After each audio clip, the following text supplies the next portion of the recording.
dashur, le ta lavdërojmë Zotin me disa këngë. A jemi gati?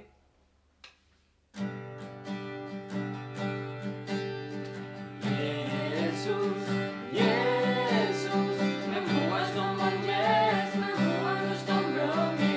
Jesus, Jesus, me mua je në çdo moment.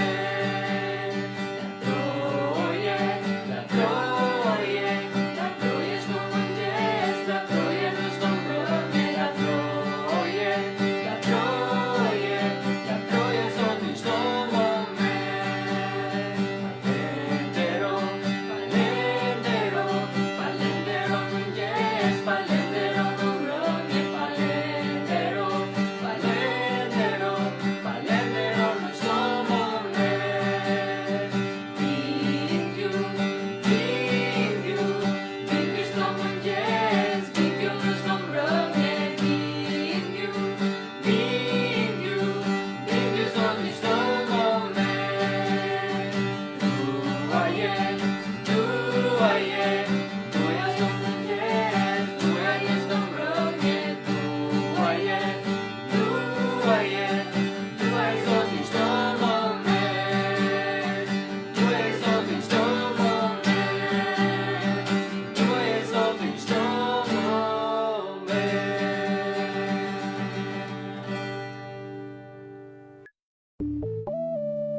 Zonja Paf më tha që do vinte këtej nga ne, por vajti vonë dhe ajo s'ka ardhur akoma. Ke folë që ti? Po, më tha dhe mua që do të vinte, por deri tani nuk më ka lajmëruar. Në fakt mezi po e pres sepse ajo ka certifikatin time që unë e kam marrë te kursi pasticërisë. O, mbarove kursin ti, urime? Po, edhe jo vetëm që e përfundova, por e përfundova shumë mirë. Ky është lajm fantastik që duhet festuar. Lajme fantastike? Kam edhe një lajm fantastik. E më e vesh, kam për të marrë dhënë pjesë e konkursit kushite. Unë po iki se s'kam nerva të duroj këta. Mos më thuaj që konkurove tek ai kursi që po flisim dje. Konkurova, po si, patjetër. Zi e pak me sa ushqimi kam bë. Ka them unë. Zi latin për sipër me forma të ndryshme të kripura, edhe kemi hedh pak slak për sipër. Ta shihet atë. Ma e men, kur të marr pjesë te konkursi edhe të fitoj unë, kam për të fituar çmim edhe kam për të bëjë famshëm. Edhe ato gatimet kene parti botë restorantit. Po, jo, besoj se ka përndodhur ndonjëherë kjo gjë. Paktën sa të jem unë pronari, jo. Se problemi ka? Shiko. Me di çfarë? Shko në kuzhinë dhe mbaro të gjitha ato gjërat që ke nisur, se kemi shumë punë sot. Jo shefi. Hey, zonja Paf, ty po të prisnim. Përshëndetje i dashur. Po të rra Selenën me njëherë. Selena, zonja Paf është këtu. O, qa restoranti bukur që pas ke ndërtuar, mor Pjetër. Shumë faleminderit, zonja Paf. E di, edhe unë ka pasur diku një restorant i cili quhej Gatimet të Gjelbërta. Atje servinin vetëm ushqime me ngjyrë të gjelbër, si spinaç, brokoli e shumë të tjera. O, ju keni pasur një restorant? Aha. Po ju s'na keni treguar kur më përpara. Shiko që fytyrë është të bëre. Thjesht bëra shaka, s'kam pasur asnjëherë restorant. Zonja Paf, pas keni ardhur. A ke solli certifikatin time? Jo, ishte shkruar diçka gabim atë. Kishim vendosur emrin e babait të në gabim, por kështu që do të shkoj kot. Çfarë? Shiko çfarë fytyrë të bëre. Shpo bëra shaka. O, po, çfarë do të thuash? Po tallesha me ju. Kjo nuk është as pak e këndshme. Tani më thoni, a e mori certifikatin time apo jo? Të them të drejtën, jo, nuk e mora. Pse? Ishte grisur sekretarës. Oh, jo! Shiko qa fytyrash. Ishte më bëja shaka, pse merrni kaq seriozisht gjërat? Prit pak. Tani, jo vetëm po tallesh, po dhe po gënjen. Kjo nuk është një sjellje e mirë fare. Jo, unë nuk gënjeva. Po ti më gënjeve dhe mua më përpara, që dikur kishe një restorant. Pas ke probleme vërtet me gënjesht. E po faktikisht ka disa vite që vuaj nga ky vesh. S'besoj se të ndryshoj ndonjëherë. Nëse Zoti mund ta nxirrte Pietrin nga burgu, ai mund të ndihmojë edhe ty. Hej, djalë, kujdes, s'kam hyrë ndonjëherë në burg që të dal. Po, në këtë rast nuk po flas për burgun fizik me hekura dhe beton, po po flas për varësinë që është si burg për ne. Ndoshta ti je përpjekur më përpara ta ndryshosh këtë gjë, por nuk ja ke dalë. Dhe jo vetëm një herë, por disa herë. Me duket sikur mendja ma katëllon ndonjë qenie tjetër ndonjëherë. Zonja Pau. Në rregull, por është shumë e vështirë. Mund t'jetë e vështirë, po jo e pamundur. Sot ne do të mësojmë se si Zoti e nxjerr Pietrin nga burgu dhe ai mund të ndihmojë edhe ty. E vetmja gjë që ti duhet të bësh është ti kërkosh Zotit falje dhe të kërkosh atij që të ndihmojë, që të ndryshojë ty.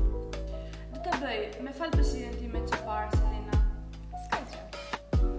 Ju mund të bëni të njëjtën gjë nëse ndodheni në të njëjtën situatë.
Ati ynë që je në qelë, u shenjtëroft emri yt, ardh mbretëria jote, u boft vullneti yt, në tokë siç është në qelë, bukën tonë të përditshme na jep sot, na i fal fajat tona sikurse ne ua falim fajtorëve tan, mos lejo të bijem në tundim, por na çliro nga i ligu, sepse jotja është mbretëria dhe fuqia dhe lavdia përjetë. Amen.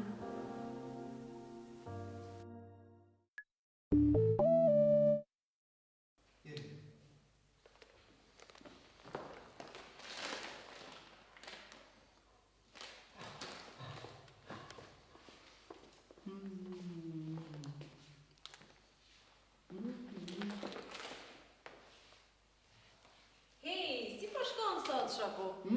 Shumë mirë. Oh, vërtet shne. Sot mami më dha të preferuarat e mia. Zakonisht më jep ëmbëlsira si për shembull domate me Nutella ose Oreo me turshi. Po sot kam marrë preferuarat e mia. Po, çfarë të ka dhënë? Shpresoj të jetë më i mirë se sa këto që përmenda faktikisht. Po. Haribo. Ah, Haribo. Oshi bani shpera, vjetë që shpera.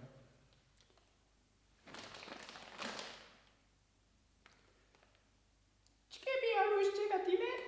Ç'kemi arush gjelatine? Ej, shikoj një shpel, dhe të shkoj përim aty. Sa shumë që të pëlqej kërkan. Këtë gjërat më të shishme dhe më pëlqej shumë. A e di se si i quajnë këta? Si i quan tjeto? E shishme! Po më duken dhe mua të shishme tani, do m'ja përshem? Wow! Qa përnë në? Po, që problemi ka një do të marrë, një do të marrë gjithë qeskën. Ato më përkasin mua. Nazmi, ti nuk je kështu zakonisht, çfarë ka që nuk shkon me ty, çfarë problemi ke? Më vjen keq, por i dua ripot kaq shumë dhe nuk jetoj dot pa këto, dhe kur i kam këto nuk lejoj njëri që të mi marrë. Dhe më duket sikur jam i mbërthyer në një burg me Haribo. Po çfarë do nga? Mendoj se ti je në një varësi serioze. Çfarë do thuash me këtë?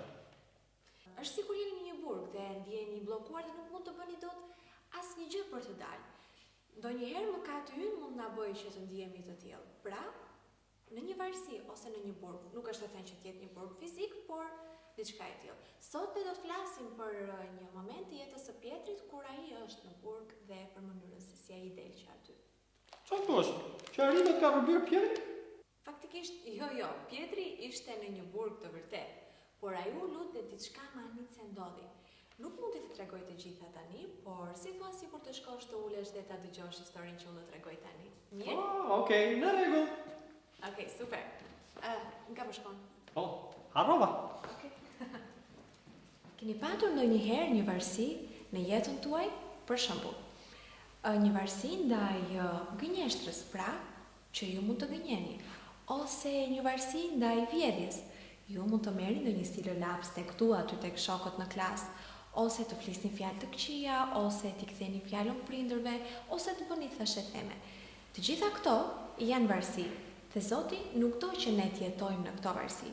Sot ne do të shikojmë një moment nga jeta e Pjetrit kur ai ishte në një burg. Pak a shumë varësit janë një burg. Prandaj ne do të flasim për mënyrën se si Zoti e nxjerr Pjetrin nga burgu dhe për mënyrën se si Zoti mund na nxjerrë ne nga ky lloj burgu ose nga këto varësi të ndryshme. Jeni gati? Mirë. Pjetri shkoi në burg për një arsye jo nga ato të cilat ne kemi dëgjuar, pra për vjedhje ose për gjërat e tjera, por vetëm për faktin që ai po predikonte ungjillin. Kështu që rojet e morën Pjetrin dhe e çuan në burg. E lidhen me zinxhir dhe e vunë në një burg të errët, dhe 2 roje të fuqishëm dhe trup ndenj e ruanin atë. Ndërkohë besimtarët e tjerë kur morën vesh që kjo gjë i kishte ndodhur Pjetrit, u bashkuan së bashku në lutje. Këtu është mësimi i parë që ne nxjerrim nga kjo histori. Kërkoni lutje. Kur ju mund të jeni në një varësi të ndryshme, pra si ato që ne përmendëm lart në fillim, gjëja e parë që ju duhet të bëni është të kërkoni ndihmë tek të tjerët dhe të kërkoni lutje. Çfarë ndodhi ndërkohë që besimtarët ishin duke u lutur? Ata ishin duke besuar që Zoti në një mënyrë apo në një tjetër do ta nxirrte Pjetrin që aty. E dini se çfarë ndodhi? Një angjëll shkon dhe e godet pak Pjetrin që të zgjohej nga gjumi.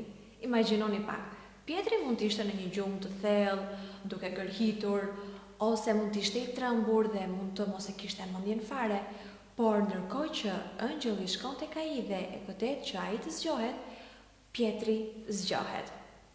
Angjëlli i thot Pjetrit që të çohet. Çfarë mendoni juve se bën Pjetri? Thot që, shiko se më prisha gjumin, isha në një gjumë të thellë. Ose, po si mund të dalim, ka kaq shumë roje, të gjithë do na shikojnë, nuk mund të dalim dot. Por, ajo që Pjetri bën është kjo. Dhe këtu del mësimi i dytë. Thjesht bindu. Pjetri i bindet urdhrit të angjëllit. Ai çohet dhe në momentin që Pjetri çohet, prangat e tij këputen. Kështu angjëlli e merr Pjetrin dhe të dy së bashku dalin nëpër korridoret e burgut. Korridori ishte i mbushur me shumë ushtar dhe roje, por askush nuk i pa ata. Pjetri dhe angjëlli dolën jashtë. Dhe kjo ndodhi vetëm sepse Pjetri u bind. Kur ju jeni në një situatë të vështirë, pra në një varësi të vështirë, nga e cila ju nuk mund të dilni dot, pasi ju të keni kërkuar lutje tek të tjerët, për shembull tek një motër që është më e madhe se sa ju, ose tek drejtuesi i grupit, ose tek mësuesja juaj, gjëja e dytë që ju duhet të bëni është thjesht të bindeni. Por kujt të bindeni dhe për çfarë të bindeni? Filloni që të lexoni fjalën e Zotit dhe çfarë Zoti thot në Bibël për këtë varësi që ju jeni duke kaluar. Dhe nëse Zoti thot që thjesht mos e bëj atë, thjesht bindu. Dhe keni për të parë që kjo gjë do të funksionojë ashtu siç funksionoi me Pjetrin. Pra ai u bind dhe ndoqi angjëllin. Dhe ndërkohë që dolën për jashta, angjëlli nuk ishte më aty.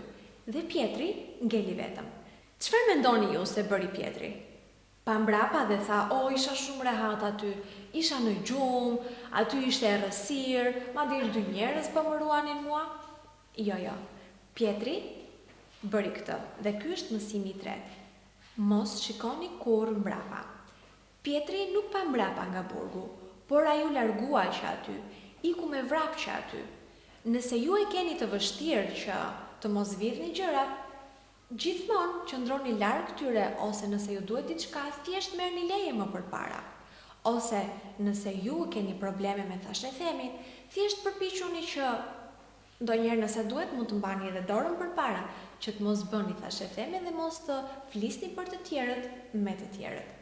Ajo që Pietri bëri ishte kjo, shkoi me vrap tek besimtarët e tjerë dhe ndërkohë që ata e panë, u mahnitën se si Zoti ishte përgjigjur lutjes së tyre në një mënyrë të mrekullueshme, pasi Pietri u tregoi se si ai kishte dalë nga burgu.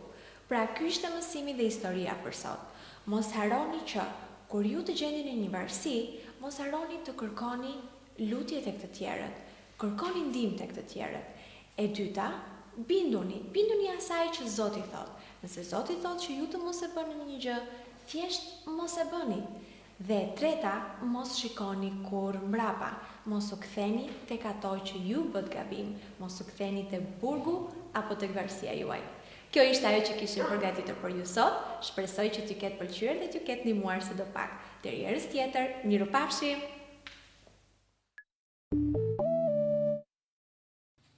Përshëndetje fëmijë, unë jam Kena dhe ne sot së bashku do të mësojmë vargun dhe vargu për sot është ky.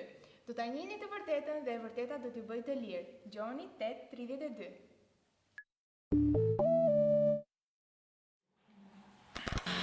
Monkey.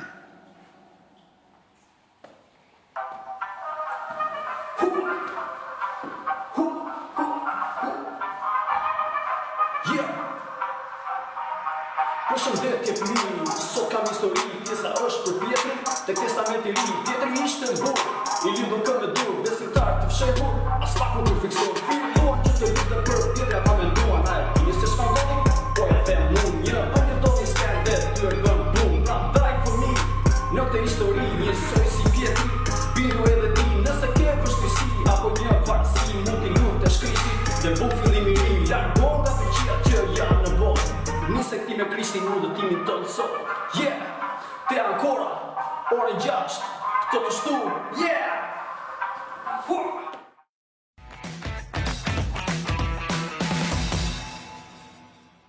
Fëmijë, unë jam Amelia dhe sot do përgatis një kek. Përbërësit e kekut janë 4 kokra vezë, 1 gotë sheqer, 1 gotë kos, 1 gotë vaj, vanilje, fryrës keku, miell edhe disa mollë të grira dhe të lëra me kanellë. Tani do filloj me vezët. Do t'i hedhim në tas. Më pas do hedhim një gotë sheqer. Tani do t'i përzjejmë.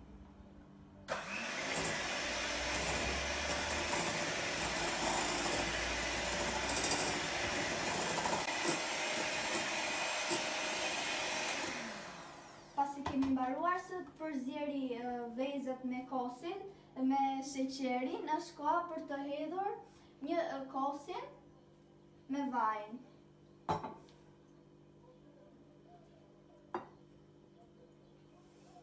Më pas, ne do t'i përzjejmë këto.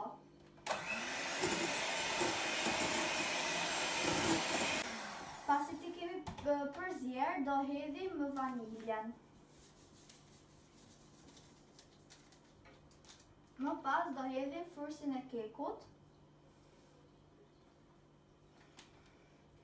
Dhe në fund do hedhim miellin. Tani do të fillojmë t'i përzjejmë.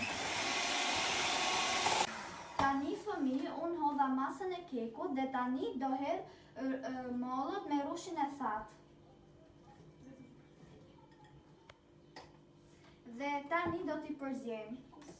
Të dashur fëmijë, kjo është masa përfundimtare e kekut, të cilën do ta hedh në një tepsi të lyer me pak vaj.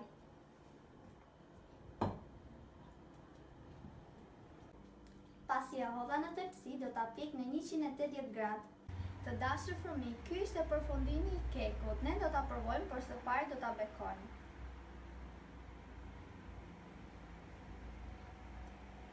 Mirupafshim fëmijë.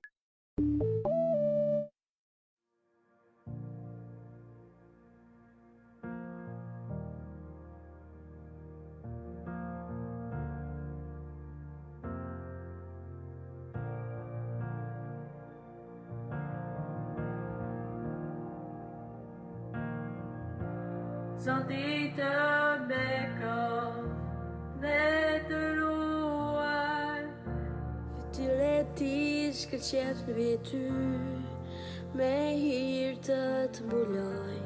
A i thef mbi ty, fytyrën e ti, dhe paqe të tja.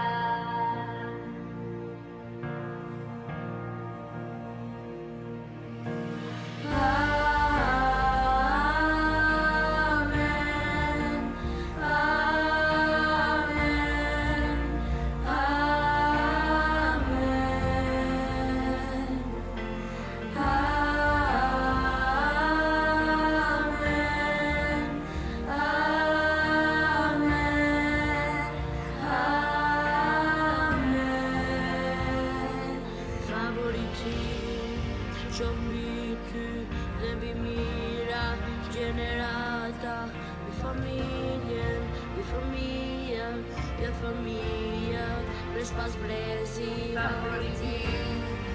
Që me ty dhe mbi mira gjenerata, mbi familjen, mbi fëmijën, dhe fëmija, pres pas brezi,